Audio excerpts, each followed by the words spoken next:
Baik, saya lanjutkan. Seperti janji saya akan menjelaskan lebih detail tentang fasilitas timeline. Mengingat pentingnya peranan timeline ini di dalam kita membuat project dengan menggunakan Flash. Ya, saya jelaskan komponen-komponen atau elemen yang ada pada fasilitas timeline ini.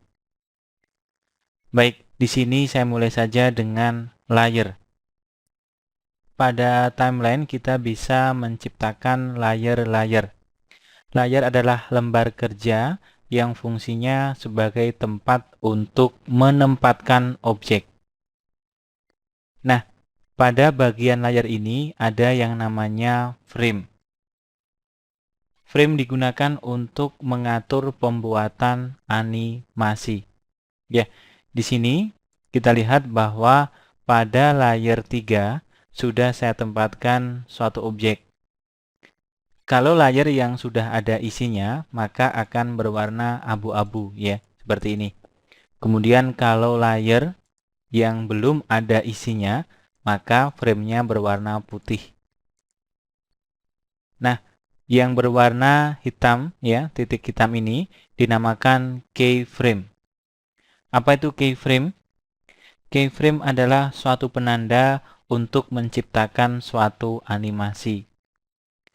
Kalau keyframe yang berwarna putih dinamakan blank keyframe. Blank keyframe adalah keyframe yang masih kosong ya.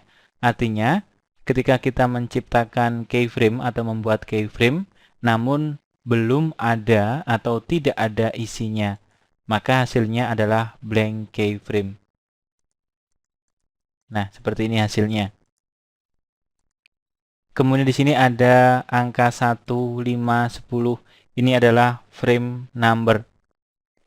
Jadi di sini adalah objek terletak pada layer 3 frame 1 ya sampai dengan frame 4. Nah, itu ya cara membacanya. Kemudian ada lagi pada layer 3 frame 10 sampai dengan frame 15. Karena pada frame 5 ada blank keyframe, maka gambar atau objek tidak ada ya, atau kosong, blank. Gitu ya. Nah, kemudian di sini juga ada informasi frame rate. Frame rate adalah kecepatan jalannya animasi. Kemudian di sebelah dari frame rate adalah current frame. Artinya, ya, yang merah ini adalah playhead ya. Kalau playhead saya letakkan di sini, maka di sini akan tertulis 12. Berarti kita berada pada frame 12. Nah, sekarang perhatikan file latihan yang bernama iklan. Di sini saya sudah membuat frame, sudah menciptakan keyframe, dan sudah menambahkan animasi. Kalau frame yang sudah kita beri animasi, maka akan muncul gambar panah seperti ini. Dan warnanya pun juga berubah. Warna sesuai dengan jenis animasi yang dibuat. Nah, frame juga bisa digunakan untuk mengatur jalannya animasi. Salah satunya adalah mengatur durasi dari animasi. Di sini kita atur durasi dari animasi adalah dari frame 10 sampai frame 20. Itu paham ya? Nah, perhatikan di sini. Pada frame 15 belum ada objek, belum ada keyframe ya, masih berbentuk blank keyframe. Baru ada keyframe adalah pada frame ke-20. Maka akan muncul animasi setelah frame 20. Nah, inilah fungsi dari timeline di dalam mengatur, membuat, dan memanajemen animasi.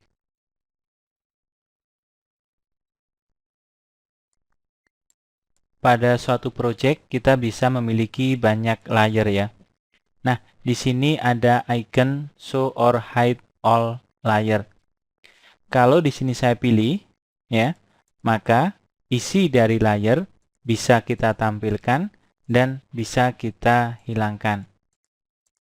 Kemudian kalau ingin isi dari layar tidak berpindah atau tidak bisa diedit ya, kita pilih lock or unlock all layer. Kalau kita lock seperti ini, ya, isi dari layer 2, ya, maka tidak bisa digeser, tidak bisa dipindah, ya.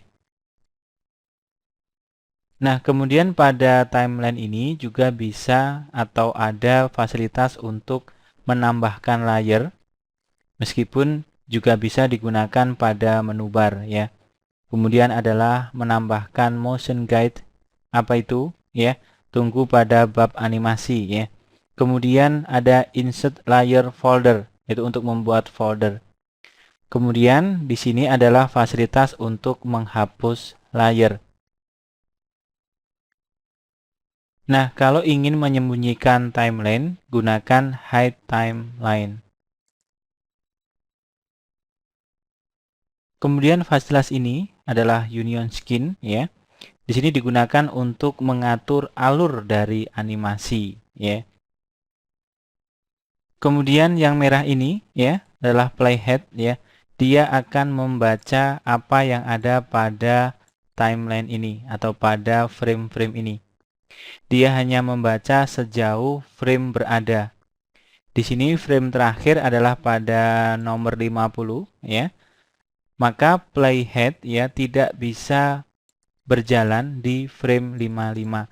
Dia akan tetap berhenti sampai akhir dari frame.